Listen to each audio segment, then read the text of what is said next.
प्रतिमाह 830 रुपया हम 22 लाख परिवारों तक, विशेषतः महिलाओं तक पहुंचा पाए। भाजपा का ये संकल्प है कि इस चुनाव में जीतने के बाद इस राशि को 3,000 रुपया कर दिया जाएगा। जनता जनार्दन ने हमारे संकल्प पत्र को इसी भावना के साथ समर्थन दिया, आशीर्वाद दिया है, क्योंकि भारतीय जनता पार्टी ने प्रदेश में विकास के कई कार्यों को धरातल पर फलीभूत कर दिखाया है। एक तरफ भारतीय जनता पार्टी की सरकार, संगठन असम प्रदेश में विकास को सर्वोत्तम स्थान देती है, दूसरी ओर कांग्रेस पार्टी एआईयूडीएफ के साथ मिलकर जनता को विकास पथ से हटाकर भ्रमित करने का दुस्साहस करती है। हम सब स्तब्ध थे जब अमेठी के पूर्व सांसद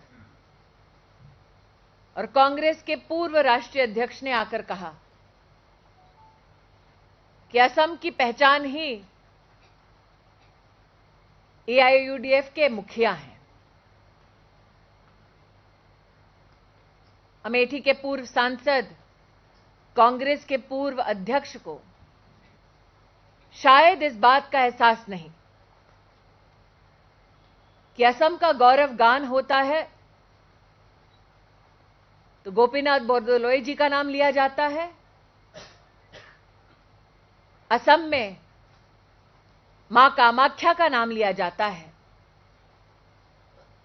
लेकिन कांग्रेस की मजबूरी इतनी है कि वो अपने आप को राजनीतिक तौर पर जीवित रखने के लिए अब एआईयूडीएफ के सहारे है। हिंदी में एक कहावत है, डूबते को तिनके का सहारा। लेकिन प्रश्न ये उठता है कि जो खुद एक दूसरे में अपना सहारा तलाश रहे हैं, वो क्या असम के उज्जवल भविष्य का निर्माण कर पाएंगे? जो खुद इस वक्त एक ऐसे गठबंधन में लिप्त हैं,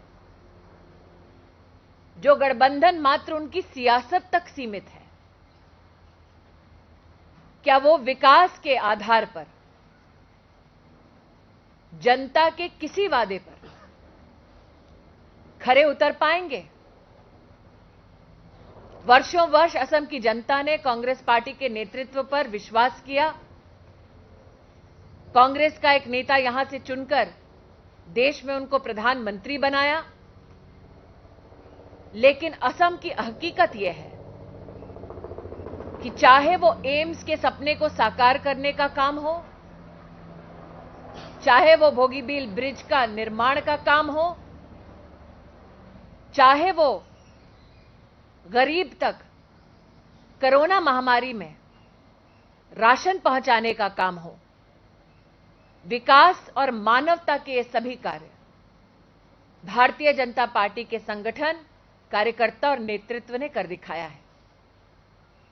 इसलिए आज आप सबके माध्यम से मैं असम की जनता के चरणों में शीश झुकाते हुए गत 5 सालों में उन्हें जो हम पर विश्वास दिखाकर भारतीय जनता पार्टी को सेवा का मौका दिया, उसके लिए तो आभार व्यक्त करती हूं। लेकिन साथ ही इस चुनाव में भारी संख्या में हमारे नेतृत्व के कार्यक्रमों में सम्मिलित होकर पुनः असम में भारतीय जनता पार्टी की सरकार को प्रतिस्थापित करने का संकल्प लेने के लिए, आशीर्वाद देने के लिए असम की जनता को आभार व्यक्त करती हूं।